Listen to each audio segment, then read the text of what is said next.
Hi guys, welcome to First Chapter Friday. All right, our story today is called The Cricket in Times Square.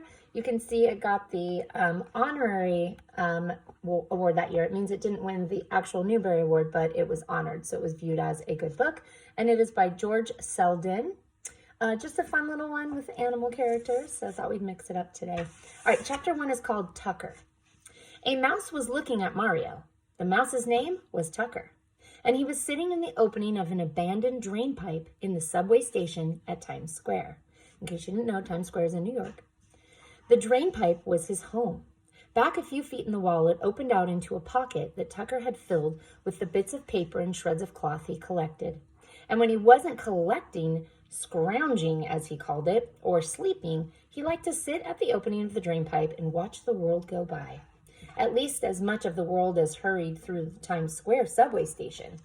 Tucker finished the last few crumbs of a cookie he was eating, a Lorna Doone shortbread he had found earlier in the evening, and licked off his whiskers. Such a pity, he sighed. Every Saturday night now for almost a year, he had watched Mario tending his father's newsstand. So Mario is a young boy that works at his dad's newsstand.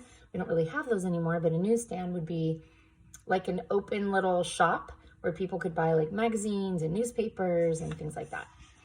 On weekdays, of course, the boy had to get to bed early. But over the weekends, Papa Bellini let him take his part in helping out with the family business. Far into the night, Mario waited. Papa hoped that by staying open as late as possible, his newsstand might get some of the business that would otherwise have gone to the larger stands. But there wasn't much business tonight. Okay. The poor kid might as well go home, murmured Tucker Mouse to himself. He looked around the station.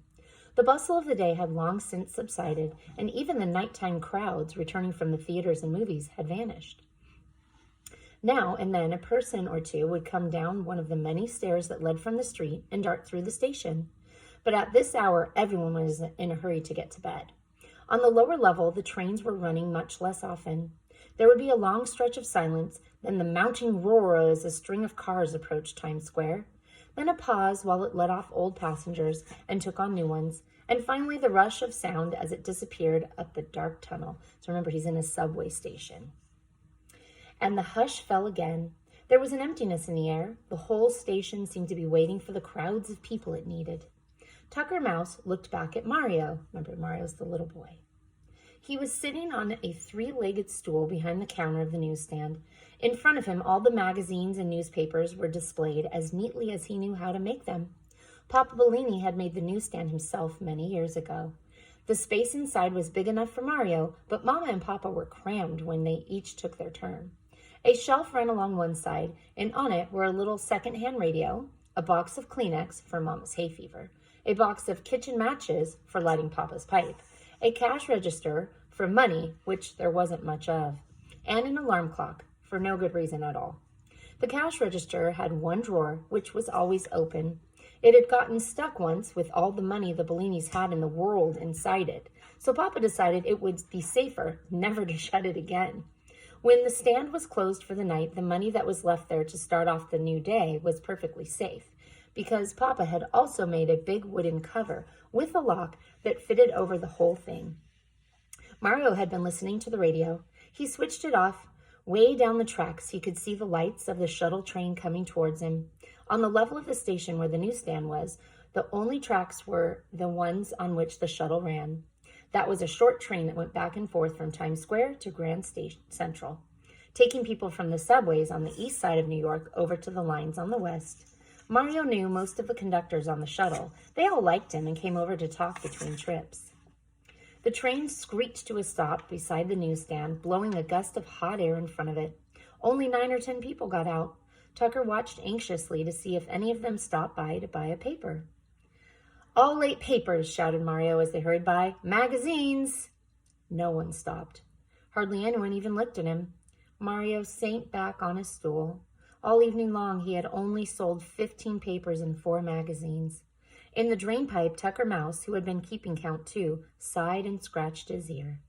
Mario's friend Paul, a conductor on the shuttle, came over to the stand. "Any luck?" he asked. "No," said Mario. "Maybe on the next train." There's going to be less and less until morning, said Paul. Mario rested his chin on the palm of his hand. I can't understand it, he said. It's Saturday night, too. Even the Sunday papers aren't going. Paul leaned up against the newsstand. You're up awfully late tonight, he said.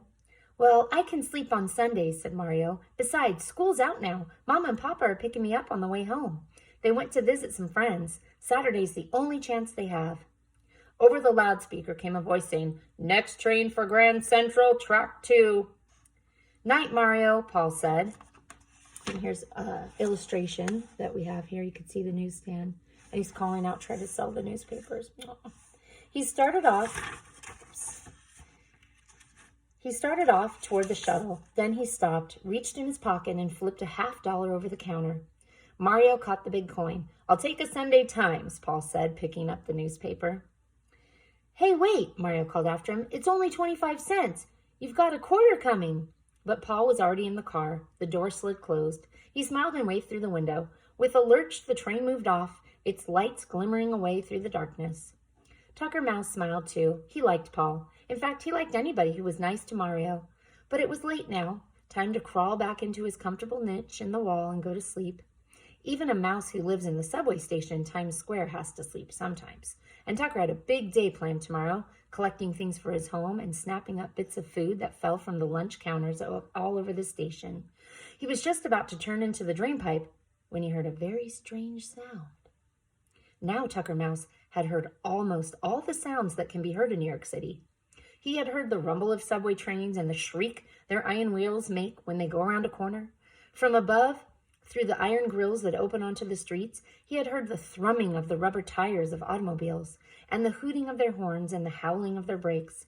And he had heard the babble of voices when the station was full of human beings, and the barking of dogs that some of them had on leashes, birds, the pigeons of New York, and cats, and even the high purring of airplanes above the city Tucker had heard. But in all his days, on all his journeys through the greatest city in the world, Tucker had never heard a sound quite like this one. I wonder what's happening. So Tucker is the mouse. You could tell he really cares about Mario, the little boy, and how bad their family business is doing. It's kind of sad. Anyhow, hope you enjoyed. Again, it was called The Cricket in Times Square. I'm not sure where the cricket is coming in. But again, check it out if you're interested, and we will see you next time. Bye for now.